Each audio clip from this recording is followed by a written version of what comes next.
Orang yang bunuh diri tadi berdosa besar bukan? Dosa besar. Berarti dia meninggal sekarang di kuburan lagi disiksa. Nggak ada ceritanya keluar ganggu orang atau balas dendam. Nggak ada waktu. Hancur, remuk, dikembalikan lagi. Begitu terus. Kemudian juga sama. Orang tadi contoh kedua yang dibunuh sekeluarga. Kalau dia muslim maka dia mati syahid. Matinya mulia bukan? Mulia. Berarti lagi nikmatin kuburannya taman dari taman surga. Nggak ada ceritanya tuh mereka keluar lagi ganggu orang. Gitu kan. Jadi mulai sekarang beli rumah yang banyak dianggap keramat tuh. Bacain surah Al-Baqarah, ada semua syaitannya tuh. Harus yakin dengan sabda Nabi SAW, rumah yang dibaca surah Al-Baqarah tidak akan masuk syaitan. Nggak ada.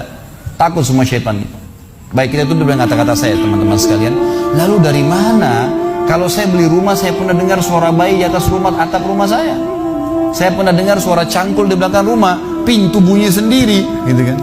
Itu semua permainan syaitan yang ada di sekitar rumah itu, atau Anda yang bermasalah. Harus diruqyah.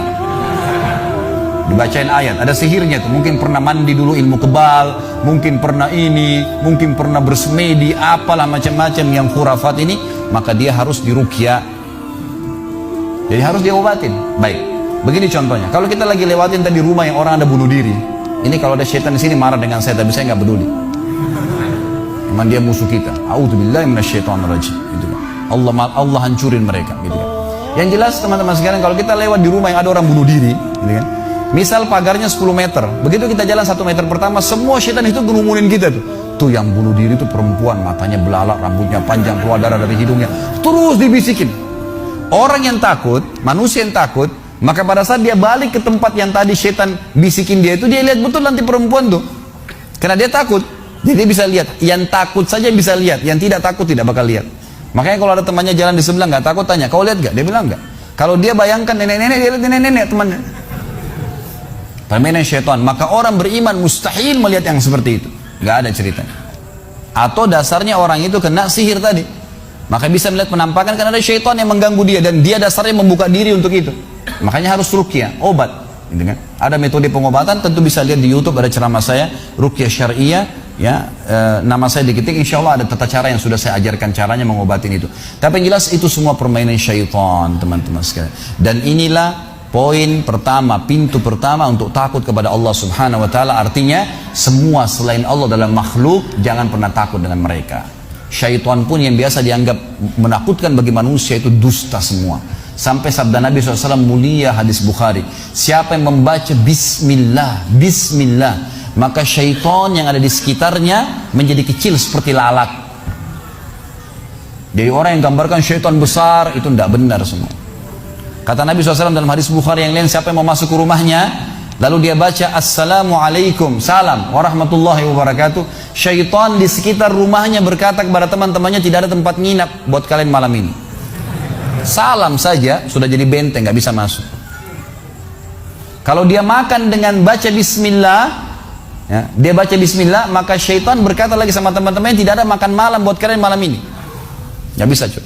Dan syaitan tidak bisa membuka dan menembus tembok atau pintu manusia. Dusta semua itu tembus tembok, tembus pintu, dusta. Karena Nabi SAW yang bilang, syaitan tidak bisa membuka kembali pintu ditutup oleh manusia. Syaitan tidak bisa membalikkan ya panci yang sudah ditutup oleh manusia. Maka padamkan lampu kalian, tutuplah panci-panci kalian, karena syaitan bisa menunggangi makhluk yang lain. Sebagai penutup hadis Nabi SAW, pernah ada seorang sahabat membawa tikus ditangkap malam hari. Pada saat ditangkap tikus tersebut, lalu sahabatnya tidak bunuh, dipegang sama dia, dibawa ke masjid. Dia bilang, ya Rasulullah, ini tadi ya saya tangkap di rumah saya apa ini hewan ini? Boleh saya bunuh atau enggak? Kata Nabi SAW, jadi tikus itu sambil ditahan oleh sahabat. Kebetulan Nabi SAW punya tikar yang dipakai sholat, di sebelahnya ada lilin kecil, minyak dengan api, gitu kan? Lalu tikus ini sementara Nabi SAW bicara sama sahabat, lepas menyentuh ya lilin Nabi SAW, lalu tumpah minyaknya di sejadah, di tikarnya Nabi, terbakar. Kata Nabi SAW, sesungguhnya hewan ini fasiqah, fuaisiqah, buruk, boleh dibunuh, gitu kan? Dan syaitan menunggangi hewan seperti ini untuk membakar rumah-rumah kalian. Tapi mereka tidak bisa membakar langsung. Mereka cuma bisa menggunakan hewan yang kebetulan lewat dan seterusnya. Seperti misalnya syaitan bisa menggoda manusia lain untuk mengganggu kita, gitu kan? Tapi untuk dia langsung tidak ada ceritanya. Itu semua